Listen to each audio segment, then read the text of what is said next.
Hello යාළුවනේ මගේ නම Rishard Weerabangsa ඔයාලා මාව නරඹන්නේ Learn English with Rishard. Welcome back to my channel.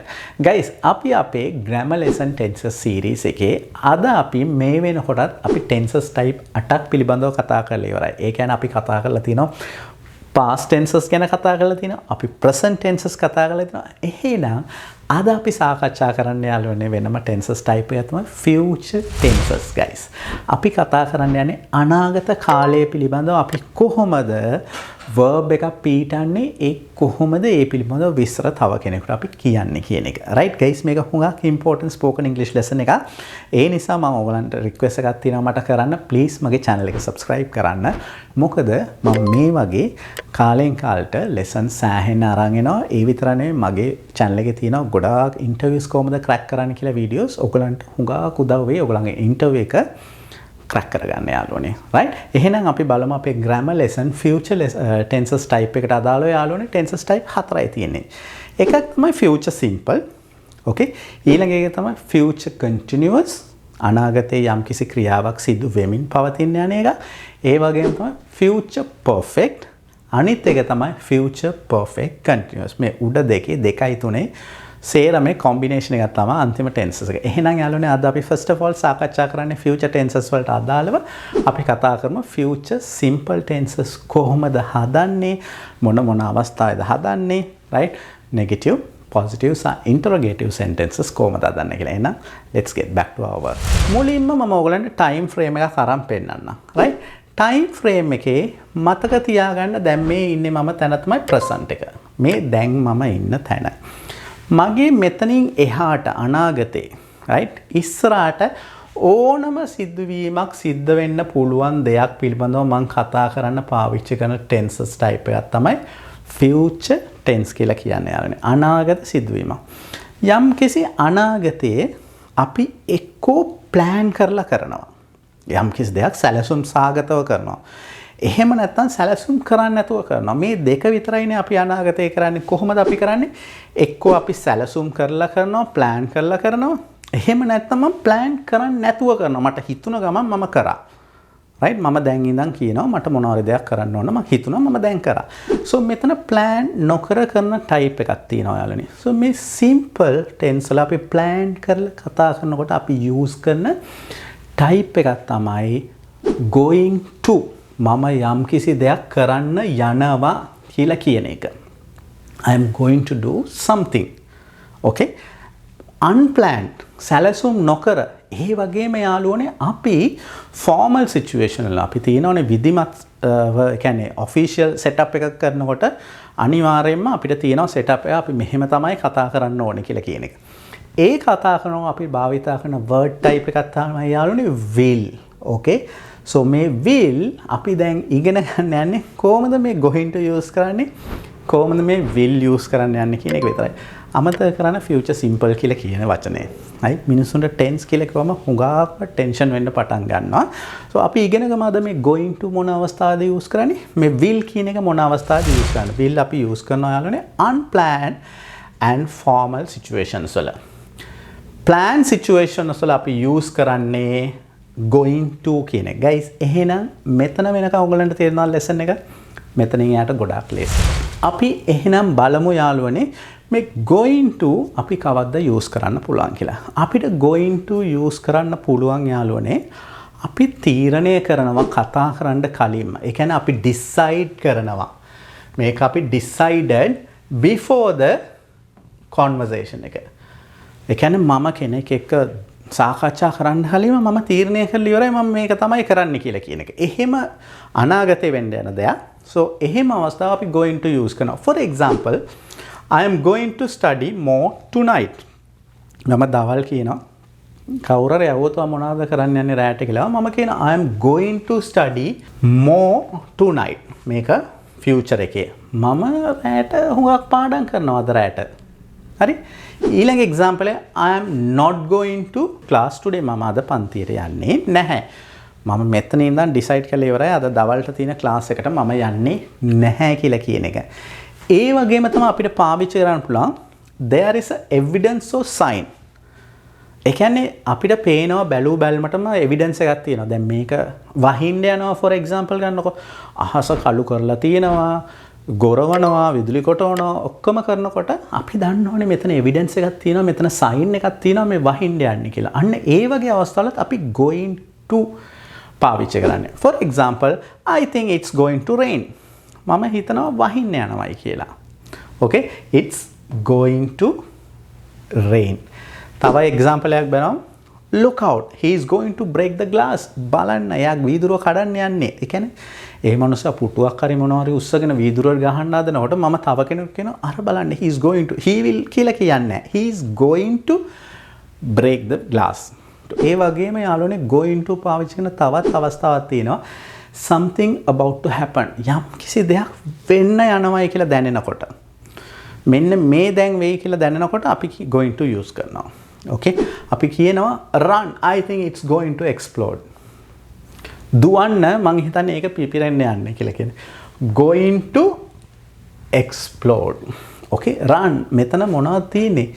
Something about to happen. යම් කිසි දෙයක් මෙන්න මේ දැන් වෙන්න යන්නේ. මෙන්න මේ දැන් සිද්ධ වෙන්න යන්නේ.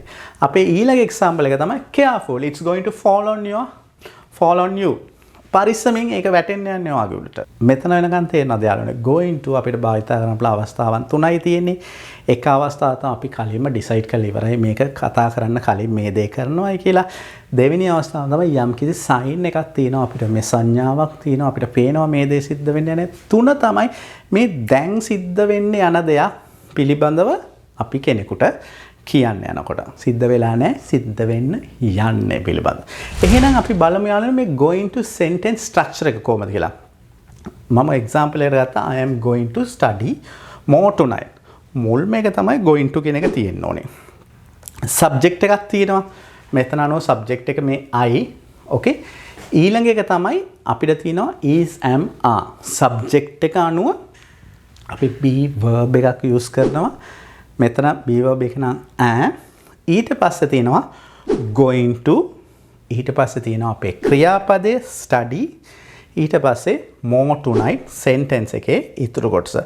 guys මේ ටික හොඳට මතක තියාගන්න ඕගොල්ලෝ. right? මේ තමයි going to positive sentence එකක් හදන්න. එහෙනම් negative sentence එකක් නැහැ කියලා හදන්නේ කොහොමද? going to එක අපි කරනවා not going to. I am not going to study more tonight. තේරුණාද? එහෙනම් මේ අපි කොහොමද මේකෙන් ප්‍රශ්නයක් අහන්නේ කෙනෙක්ගෙන්? අපි කරන්නේ usually මොනවද? be verb එකක් තියෙනවා නම් ඔයගලන්ට මතක ඇති simple present එක be verb එක අපි ඉස්සරහට ගන්නවා. so අපි කරන්නේ මෙතන be verb එක ඉස්සරහට ගන්නවා ඊට පස්සේ subject එක දානවා. Are you going to study more tonight? ඔයා හදරයට හුඟක් පාඩම් කරන්න යනවද? ඔයා කලින් plan කරලා තියනවද කියලා කෙනෙක් අහන්නේ. guys මම හිතනවා ඔයගලන්ට going to එක මේ වෙනකොට තිබ්බ doubt සේරම clear වෙන්න ඇති කියලා.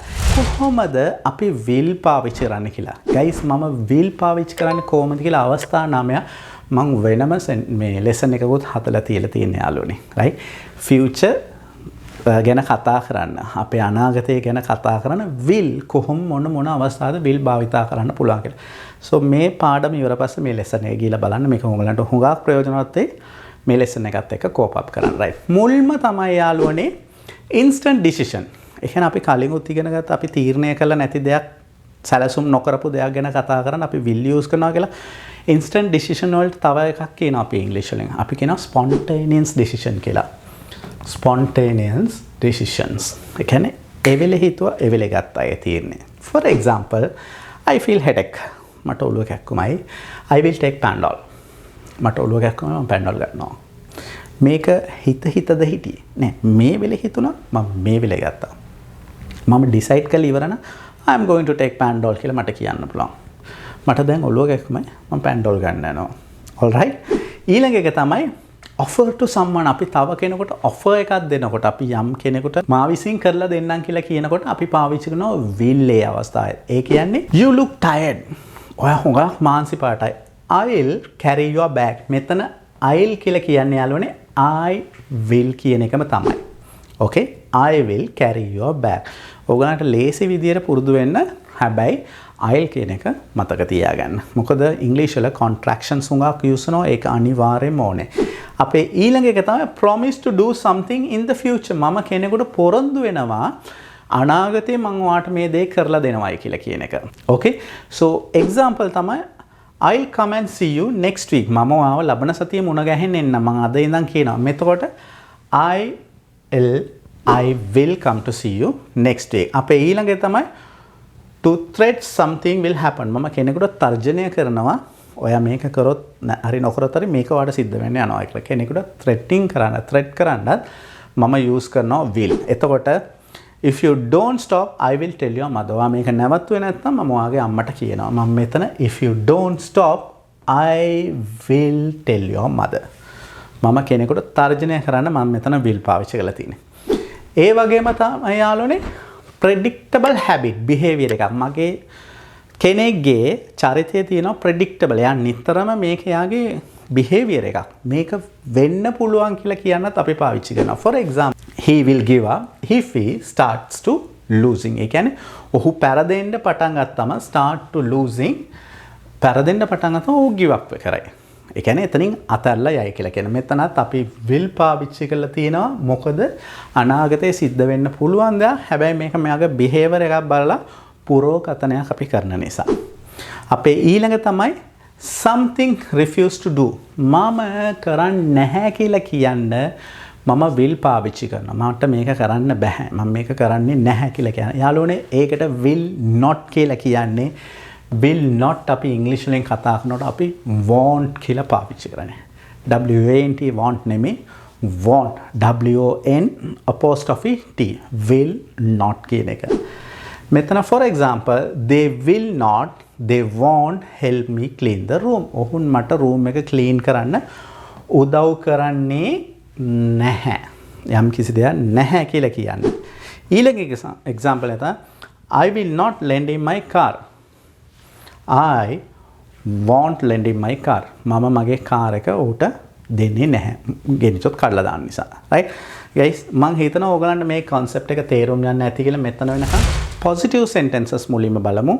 positive sentences හදන්න subject එකක් තියෙනවා.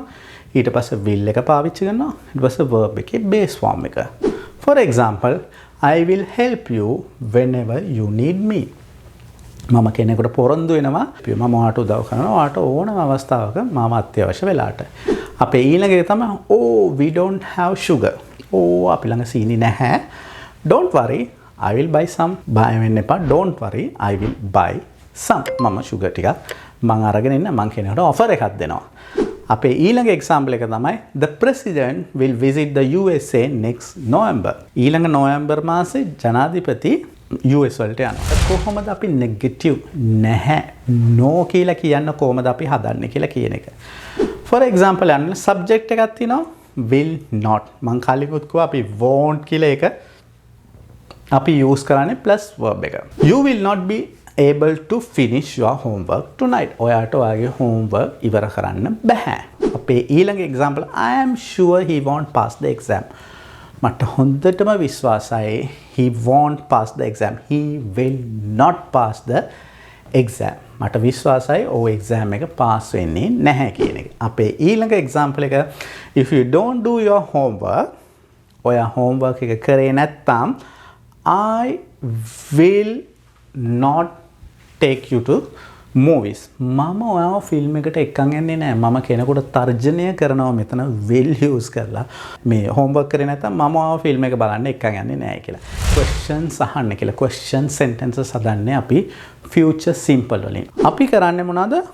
මුලින්ම will එක ගන්නවා. ඊට පස්සේ subject එක දානවා. ඊට පස්සේ verb එක දානවා.